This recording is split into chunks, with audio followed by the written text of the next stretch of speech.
And yes, mga mahal, ako'y nagbabalik. Nagbabalik na po si Kim Chino na muntikan ng mamalat. Oo. Uy, muntikan na mahal. Muntikan na mawala ang boses ko nitong mga nakarang araw pero inilaban ko pa rin. At talaga nga namang nagpahinga ako. Pati na rin sa pagla-live. Oo. Minsan sinasabi nila, kakatawa mo rin yan kasi Kim Chino. Paano? Maglungkot-lungkutan ako dito. Masaya nga ako nagsasalita. Actually, mahal, hindi ko nga rin talaga maiwasan minsan na tumawa, ngumiti, lalo na kapag kausap ko kayo, di ba? Wow, ang clingy! Anyway, nagbabalik na po si DJ Kim Chino para ituloy ang ating chinitox sa pag-ibig mula sa Spicy Opa mo.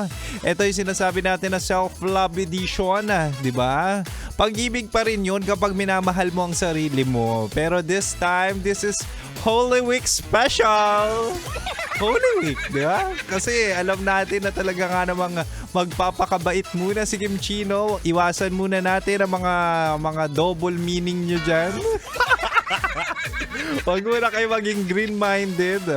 Anyway, sabi ko nga tonight, ibibigay ko ang pwede mong gawin sa paparating na Semana Santa, lalo na't ikaw ay single. O, diba? Ang daming single dyan. Ang daming iniwan, ang daming sinaktan. Ngayon ang tanong, paano o ano ang gagawin ko para makalimutan siya?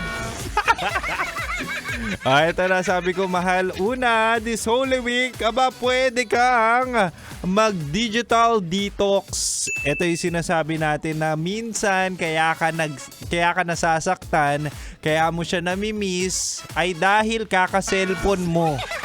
Uy, totoo yan aminin nyo. Sa social media, isang pindot mo lang, makikita mo na agad yung pinagpalit sa'yo. O, diba? Sa social media, makikita mo agad kung gaano siya kasaya noong mga panahong binitawan ka na niya.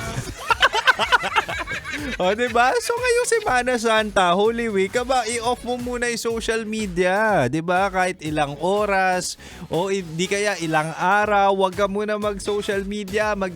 Spend mo yung oras para mag-isip-isip ka. Spend mo yung oras para maisip mo na at the end of the day, yung ngiti niya ay hindi na ikaw yung dahilan. Di ba? Spend the time para makapag-isip ka na at the end of the day, habol ka ng habol sa taong hindi ka naman talaga mahal.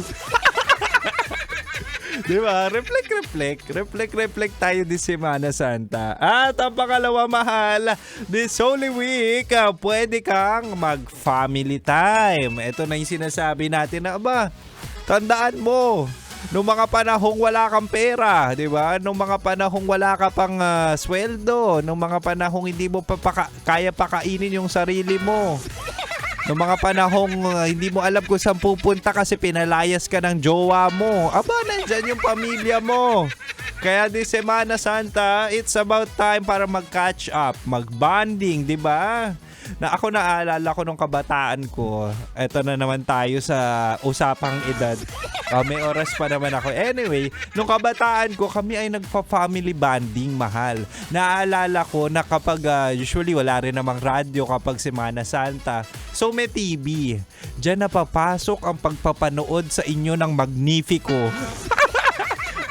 Magnifico, yung mabait na bata na tungkol sa na meron siyang binubuong Rubik's Cube na hindi niya mabuo-buo pero mahal na mahal siya nung bayan. Mahal na mahal siya nung mga kabayan niya kasi mabait siyang tao. So abangan nyo ang Magnifico sa TV.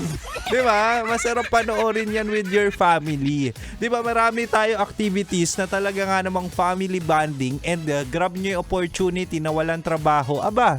Mag-catch up kayo sa mga pamilya nyo na talaga nga namang minahal kayo kahit pangit ang ugali nyo. O, di ba? Make sense? Marami kang pwedeng gawin kapag Semana Santa or Holy Week. And spend it wisely with the right person, with the right people. Di ba? Anyway, mahal, balik na muna tayo sa Rakrakan Music. Hanggang 9 p.m. pa naman si Kim Chino. Dito ka lang sa 90.7 Love Radio. Kailangan pa bang i-memorize yan? Basic.